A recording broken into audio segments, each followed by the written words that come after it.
근데 제가 김종경 시인의 시를 기웃동 날다도 보고 여기 저물어가는 지구를 굴리며 안에도 사랑이 있어요. 여러분들 보셨죠? 몇 페이지냐면은 82페이지. 여기에 딱 김종경 시인 닮은 시가 하나 딱 있는 거예요. 여러분들 이거 누가 낭송 좀 해주시겠어요? 네, 김종경 시인을 사랑하시는 분 중 한 분이 좀 낭송을 해주시면 감사하겠습니다. 네. 우리 성규현 작가님. 아유, 네. 아니죠. 먼저 하시는 분이 목소리가 커서 시켰어요. 먼저 하시는 네. 분이 목소리 작아요. 네, 박수. 네네. 사랑한 괴로운 김종형. 독수리 사랑법은 평생 외도를 하지 않는 것. 하늘의 제왕도 먹이 앞에서는 혈투를 벌이지만 사냥이 끝나면 언제 그랬냐는 듯 또다시 사랑을 시작한다. 부리와 날개로 격렬하게 싸워도 날카로운 발톱은 서로에게 꼭꼭 감춘다. 항상 지금의 사랑이 첫사랑이라고 설파하던 어느 연애주의자의 말에 박수를 치다가도 독수리 사랑법 앞에서는 사랑의 음모론에 빠져든다. 평생 동안 한눈을 팔지 않는다는 광야의 순정에 무심히 고개를 돌려 외면하던 나는 정작 어느 종의 수컷일까?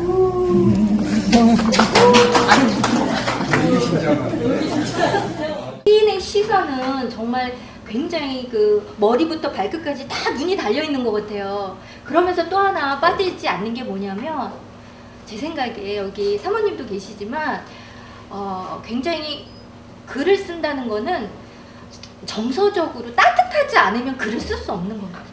굉장히 따뜻한 시선으로 세상을 바라보지 않나. 그래서 작가님도 너무너무 따뜻하신 분 같다는 생각이 들거든요. 제가 저 책이 나온 다음에 그날 바로 이제 메모를 한 내용이 있거든요. 네, 그때 이렇게 메모하면서 보니까 그 딸에 대한 이야기를 쭉 하면서 우리 딸이 막 애벌레도 좋아하고 막 뭐 햄스터 뭐 별거 다 키우면서 막 뭐죠? 도롱뇽도 이렇게 하면서 놀고 잠자리 잡는 거 이게 다 같이 그러니까 아빠가 같이 하면서 아이를 거의 키웠거든요. 그래서 우리 이런 딸 그리고 이제 이런 아빠가 만나서 이 책이 만들어졌다 이런 메모를 했는데 그때 이제 둘이 그랬었어요. 둘이 늘 놀면서 저는 일 나가고 둘이 늘 놀면서 뭐 그림도 그리고 이러면서 내가 커서 아빠가 글 쓰고 내가 그림을 그릴 거야. 이제 이랬고 아빠는 내가 글 쓰니까 네가 그림 그려라 이제 이러면서 컸거든 살았거든요. 그래서 굉장히 자연 제가 늘 저 사람 식물 같은 사람이라고 그래요. 따뜻하고 자연 속에 그냥 있는 사람 같아요. 그래서 아이랑 엄청 재밌게 잘 놀고, 이런 말 들어보시죠? 그 결과가 저 책이어서 더 저희한테는 애틋하죠. 오늘 사모님 말씀을 들으니까 너무 부드럽고 그 사모님의 그 따뜻한 그 배경이 없었으면 굉장히 약해졌을 것 같다는 생각이 들어요. 갑자기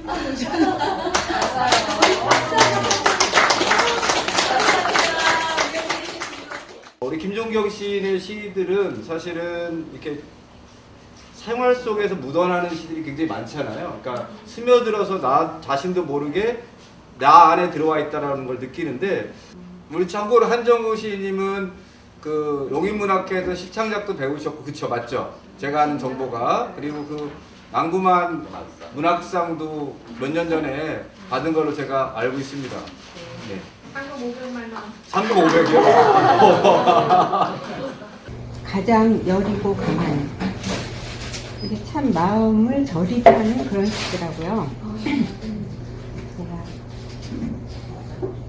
가장 어리고 여리고 강한 어머니 제발 그만 좀 뽑으세요. 아들아 저 들풀을 그냥 다 놔두면 여름이 오기 전에 세상은 쑥대밭이 된단다. 이 땅에서 가장 여리고 강한 이름, 야생초와 어머니. 비바람 세차게 몰아치던 생존의 들판에서도 서로는 홀로 싸우며 동고동락한 어머니는 저 어린 풀들과 한평생 전사이자 전우로 살아왔던 동지였음을 아시는지 모르시는지.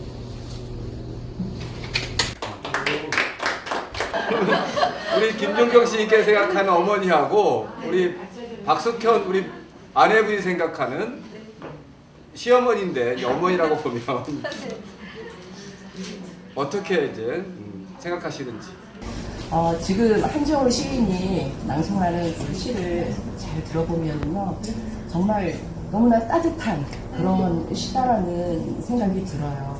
그러니까는 김종경 뭐 남편이기도 하면서 시인인데 그 자연과 또 우리 시대나 우리 사회의 낮은 것을 바라보는 그런 따뜻한 마음이 있고, 또 여린 어머니가 강하게 또 정말 세상의 어려움을 극복하시면서 살아온 그 모습을 옆에서 따뜻하게 지켜보시고, 또 지금도 어머니를 되게 지극정성으로 모시면서 살고 있어요. 용인문학회 중에서 제가 낭송을 가장 잘한다고 계시는 낭송 전문가 한 분이 오셨어요. 네. 누구요? 바로 또 정연희 시인이신데요. 김종경 시인의 시 한 편. 네네. 네, 그 목소리로 한번 들어보겠습니다. 네네. 저물어가는 지구를 그리며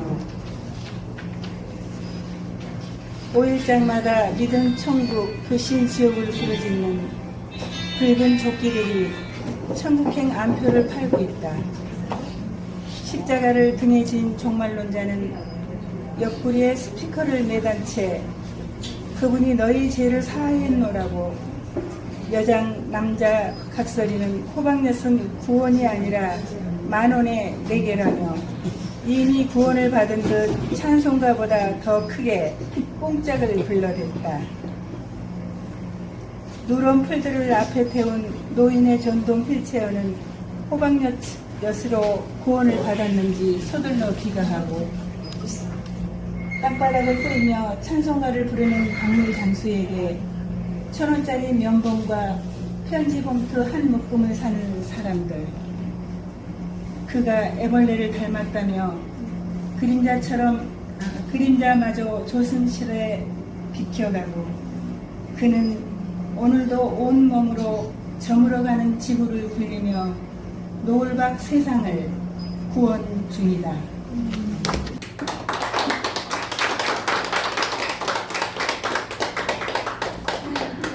애벌레는 불완전하고 약한 자신의 존재가 자랑스러워졌다. 이미 몸속 배설물을 다 짜낸 상태라서 육신의 무게도 느껴지지 않는다. 더 이상 버릴 것이 없는 아주 가벼워진 것들은 비로소 어떤 영원함을 느낀다. 그의 조상들이 그랬듯이 애벌레는 미라로 변하는 주문을 천천히 읊조린다. 죽어서야 미라가 되는 인간하고 달리 그들의 미라는 살아있으며 새로운 환생을 위한 마법의 시간이 이 생에서 시작된다. 인간은 그것을 번데기라고 부른다. 여기 너무 좋았어요. 너무. 그 이제 애벌레는 제가 보지를 못했는데, 그 나방의 애벌레는 못 봤는데, 네. 나비로 환생돼서 네. 아마 막 환생이 됐을 것 같아요. 네. 푸드덕거리는 네. 그 모습을 봤거든요. 네. 근데 이제 그거를 네. 제가 어떻게 보겠어요? 이제 종경 씨가 빨리 나와보라고 그런 거예요. 오. 마당 밖으로. 오. 왜 그러느냐 그랬더니 보여줄 게 있다면서 빨리 뛰어나오라고 그래서 나간 거예요. 그랬더니 그 캄캄한 마당 그에서 네. 얘가 나방이 네. 정말 되게 커요. 저도 정말 놀랐어요. 너무 아름다워. 그 나방이 막 퍼드덕거리고 있더라고요. 오. 그거를 보고서 이제 이 시를 썼는데 아. 너무 황홀하게 그 사진으로 아. 목색 나방을 또 찍고 있는 거예요. 아. 근데 리얼하다, 정말 그 리얼해. 애벌레가 네. 이 번데기의 과정을 거쳐서 네. 성충으로 가는 그 네. 전체 과정을 보진 못했지만 네. 지금 이제 이성원 선생님의 네. 애벌레와 번데기에 대한 이야기를 듣고 몇 이제 페이지예요? 저는 이제 갑자기 네. 그 작신화방을 봤던 네. 그게 이제 생각이 난 거예요. 자, 그래서 그렇다면 지금 그 시를 이상권 작가님이 읽어주면 안 될까요? 예. 박수! 맞아요. 시집 18쪽에 있습니다. 네, 네. 옥색 긴 꼬리 산 뇌나방. 누가 처음 저 아름다운 나비를 옥색 꼬리 산 뇌나방이라 명명했을까? 긴 가뭄 끝자락에서 꽃시방처럼 울음을 터뜨렸어요. 푸른 나방 애벌레가 성충의 날개를 펴고 달빛 쏟아지던 열목에서 푸드덕 첫 비행을 시작할 무렵 이름도 길고 긴 옥색 긴 꼬리 산 뇌나방의 탄생을 처음 목격한 나는 온몸을 어둠에 적신 검은 고양이처럼 웅크린 채 눈망울만 꺾어버렸지. 잠별들이 거대한 우주 그늘 속으로 조용히 사라지던 순간 옥색 긴 꼬리 뇌나방은 밤새 자충우돌 날갯짓을 하다 어둠을 가르며 어디론가 날아오르고 배추의 이파리와 동박새의 날개를 닮았다는 나방의 장면과는 분명 시인을 꿈꾸는 늙은 농부였을지도 모르리. 절묘한 장명의 기온을 상상하는 즐거운 여름밤이다.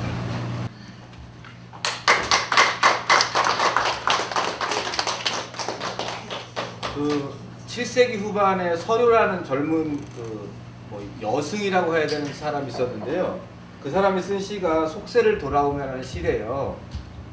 제가 한번 짧은 시가 읽어보면 번뇌 끊으려고 정숙함을 생각하여 정렬의 이치 통찰하려 하나 보살은 보이지 않는다.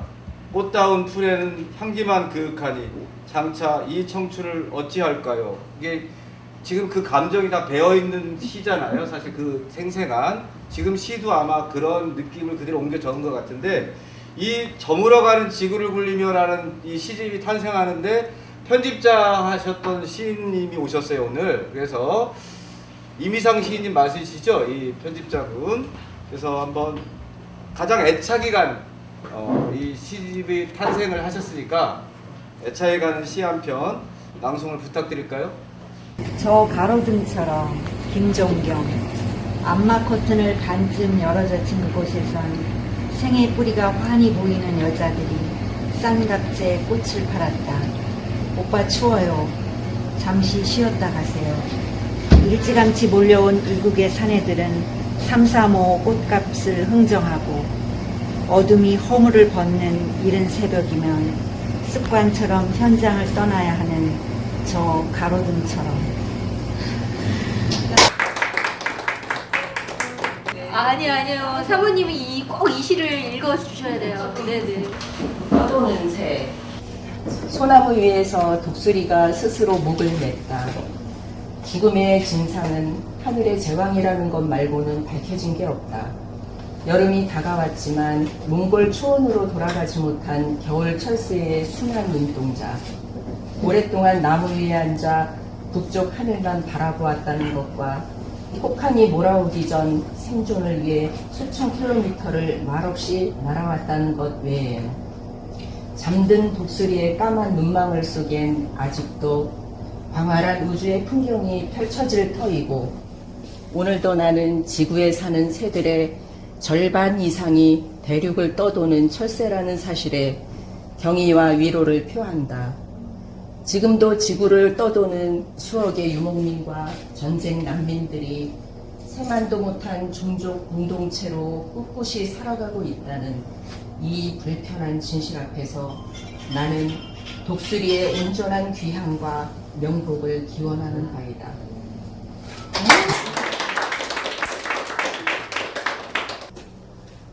나는 일상이 불가능할 정도로 지쳐버렸고 종일 숲에서 시간을 땜질하면서 운둔할 수밖에 없었다. 그 관계를 정리하지 못하고 있었으니 지쳐가는 것은 당연하다. 숲에서 날개 달린 것들을 볼 때마다 내 기억이 존재하지 않은 곳으로 달아나고 싶었다. 인간이 날기 위해서는 손이랑 발을 포기해야 한다. 아무것도 잃지 않고 천사처럼 날겠다는 생각은 환상일 뿐이니까. 어찌 보면 천사란 인간의 욕망이 극대화된 표본이라고 할 수 있다. 난다는 것은 기적이고 설렘이고 성스러운 의식이다. 선택된 자들만이 누릴 수 있는 최고의 놀이다.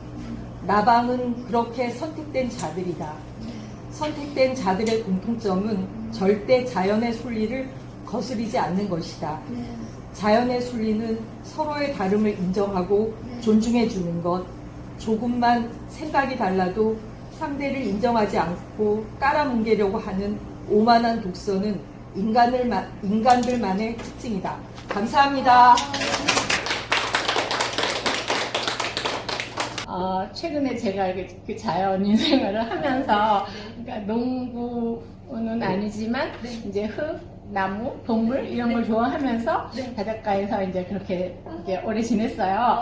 그랬는데, 어느 해에, 가을에, 배추 그 모종을 하우스에다가 이렇게 제가 다 심었어요.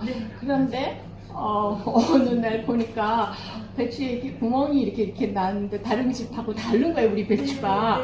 그래서 이렇게 자라지도 않고 이 모양이지? 이랬어요. 그리고 이제 수지 집하고 왔다 갔다 하면서 사니까. 근데 어느 날 농장에 가서 하우스문을 빵 열었는데 온통 나비 천지인 거예요. 하우스 안에 하얀 나비가 하나같이 있어가지고 기절할 뻔한 거예요. 기르지도 않은 나비가 그렇게 많아가지고. 그래서 그 전에는 이제 이 밭고랑 이쪽 밭하고 이쪽 밭 사이에 기어다니면은 너무 징그럽고 그래가지고 막 발로 문지르고 막 이랬었는데 그게 나비가 된다는 생각도 못한 거예요.